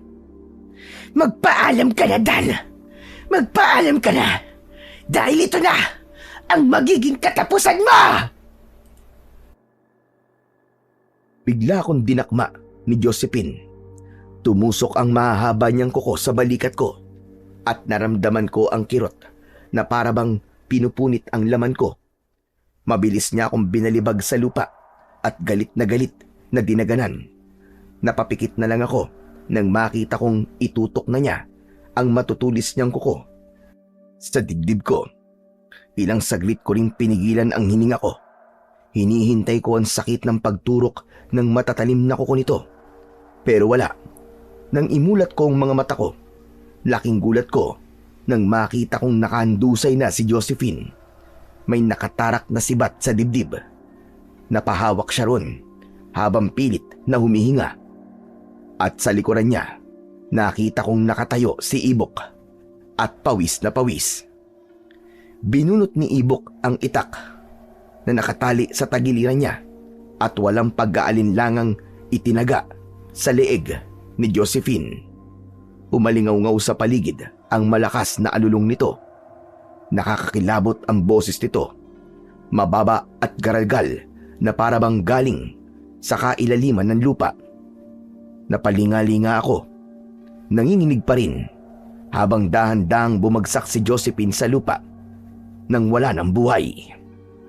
Akala ko tapos na, pero laking gulat namin nang palibutan kami ng mas marami pang aswang. Diyos ko, Tay! Ano to? Katapusan na natin! Hindi, anak.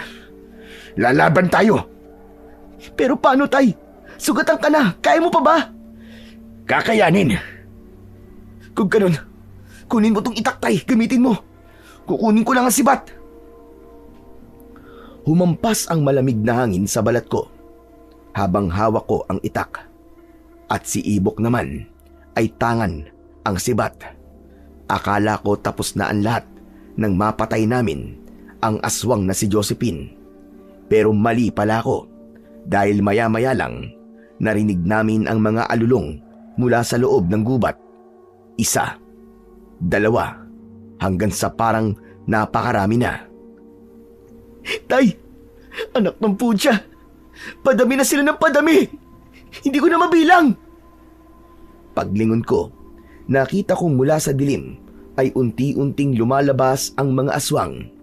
Ang iba, naglalaway na may kasama pandugo at ang iba naman ay gumagapang sa lupa. May mahabang kuko na animoy kutsilyo at mga matang parang bolang apoy. Baka sa kanila ang gutom at pananabik sa dugo at laman ng tao. Talagang kinilabutan ako ng mga sandaling yun, pero wala nang oras para matakot. Ibok anak, huwag kang lalayo sa akin kahit anong mangyari. Unang sumugod ang isa. Mabilis ang galaw, parang kidlat. Inundayan ko ng itak at tumama sa balikat nito. Napasigaw ito at bumagsak, pero agad na sumugod ang dalawa pa. Tumalon ako sa gilid at itinarak ang itak sa tiyan ng isang aswang. Sabay sinipa ang isa papalayo. Sa gilid ko, nakita kong mabilis ding kumilos ang anak kong si Ibok. Itinutok niya ang sibat at sinaksak ang isa sa dibdib. Tumilamsik ang itim na dugo sa mukha niya, pero hindi siya nagpatinag. Tumilapon sa di kalayuan ng itak na ginagamit ko nang tabigin yun sa akin ng aswang. Mabuti na lamang ay agad itong nakuha ni Ibok. Tay! Itong itak! Gamitin mo! Inuha ko yon at isang malakas na hampas ang ginawa ko sa leeg ng kalaban. Naputol ang ulo nito at gumulong sa lupa. Pero hindi pa rin natatapos. Mas marami pa ang dumarating na aswang. Naririnig ko ang mga yapak nila at ang mga nakakabinging singasing at alulong. Lumapit sa akin si Ibok, hingal na hingal. Sabay namin sinugod ang mga aswang. Tinaga ko ang mga lumalapit sa amin habang si Ibok naman ay mabilis na tumatalon at itinutusok ang kanyang sibat sa mga sumusubok na umatake. May isa pang umatake mula sa likuran, pero nasalag ko yun at agad kong binaligtad ang itak para tagain siya sa dibdib. Agad na umalingasaw ang amoy ng bulok na laman. Grabe, Tay! Ang dami nila! Parang di na sila nauubos talaga! Kaya natin to anak, hanggat magkasama tayo. Walang tatalo sa atin! Paulit-ulit naming hinarap ang mga halimaw. Ang lupa sa paligid namin ay nababalot na ng itim at nakakasulasok na baho ng dugo ng mga halimaw. Hanggang sa unti-unting humina na ang kanilang pag-atake at isa-isa silang nagtakbuhan pabalik sa madilim na gubat. Pagkatapos ng labanan, halos hindi na ako makahinga. Ang katawan ko puno na ng gasgas at sugat, pero kaya ko pa namang tumayo. Lumapit si Ibok sa akin.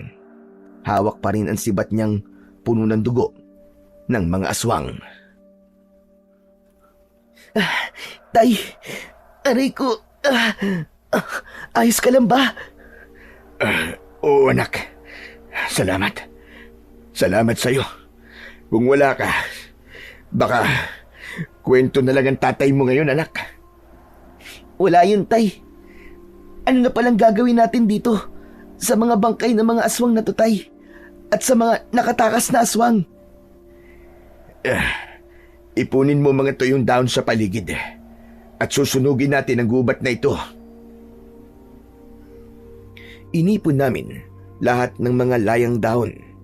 Bumalik din si Ibok sa bahay para kumuha ng gasolina. Pagbalik niya ay walang pag-aalinlangan naming sinunog ang buong paligid para hindi na makatakas pa ang iba pang mga aswang. Tay, pasensya na po talaga sa mga inasal ko. Kaya ko lang po yun nagawa dahil nakita talaga ng dalawang mata ko na yung Josephine na yun ang kumain sa alaga kong pusa. Hindi ko po kagad sinabi sa inyo dahil pinangunahan po ako ng takot na baka hindi niyo po ako paniwalaan . Wala yun anak. Nagpapasalamat nga ako sa iyo dahil ipinamulat mo sa akin ang realidad na wala sa ibang tao ang pagmamahal na hinahanap ko, kundi nasa iyo lang. Habang nakatanaw ako sa apoy na unti-unting lumalamon sa paligid, unti-unti kong naalala ang lahat ng nangyari sa gubat. Ang galit, takot at pagkabigla sa mga pangyayari. Pinagmamasdan ko si Ibok na abala sa pagsusunog ng mga labi ng aswang. Naalala ko ang sinabi niya tungkol kay Josephine. Sa umpisa, nagalit ako sa lahat ng nangyari. Pero habang tumatagal, napagtanto ko na ang galit ni Ibok ay bunga ng kanyang pagmamahal sa akin bilang kanyang ama. Siya ang nagpapaalala sa akin kung ano talaga ang halaga ng pagmamahal at katapatan. Napagtanto ko rin na sa kabila ng lahat, ang tunay na pagmamahal ay hindi nakasalalay sa iba, na ang pagmamahal na totoo ay gaya ng sa anak ko, ay laging naroon, handang magsakripisyo, handang magpatawad, at handa akong ipagtanggol kahit kanino man. Tay, umuwi na po tayo. Gagamutin po natin ang sugat mo. Hala, kawawa naman ang tatay ko. Napuruhan ni Josephine. Pero aminin mo, kahit sugatan to anak, aba, gwapong-gwapo pa rin. Aba, oo naman. O sige na anak, umuwi na tayo bago pa tayo magkabulahan dito ng gusto. Huminga ko ng malalim at ngumiti. Alam kong kahit ganun man kadilim ang mundo sa paligid, basta't magkasama kami ng aking anak na si Ibok, kakayanin namin ang lahat, kahit na ano pa ang dumating na mga pagsubok sa aming buhay. Sa kwentong inyong napakinggan, sumasalamin lamang doon na sa kabila ng lahat ng unos at pagsubok na kanilang pinagdaanan, nanatiling matatag pa rin ang mag-ama sa isa't isa. Hindi sila sumuko, hindi rin bumitaw. Napatunayan nilang ang tunay na kayamanan ay hindi nasusukat sa yaman o karangyaan, kundi sa wakas na pagmamahal at tiwala sa isa't isa na naghihilom ng sugat at nagbibigay lakas sa bawat puso nila. Sa tulong ng sipag, tiyaga, pananampalataya, nakapagtapos din si Ibok ng pag-aaral sa kolehiyo na nagbigay sa kanila ng panibagong pag-asa at mas maayos na kinabukasan. Mula noon ay namuhay silang payapa na mag-ama sa baryo, puno ng pasasalamat at pagmamahal sa isa't isa, at ang kanilang tiwala sa Panginoong may kapal ang patuloy na naging ilaw na gumabay sa kanila. Sa huli, pinatunayan nilang dalawa na kahit dalawa na lang silang nabubuhay, hanggat may pananampalataya sila, ay kailanman hindi mapababagsak ang kanilang buhay, sapagkat sa hirap man o ginhawa, ang Diyos at pag-ibig ang tunay na kanilang sandigan.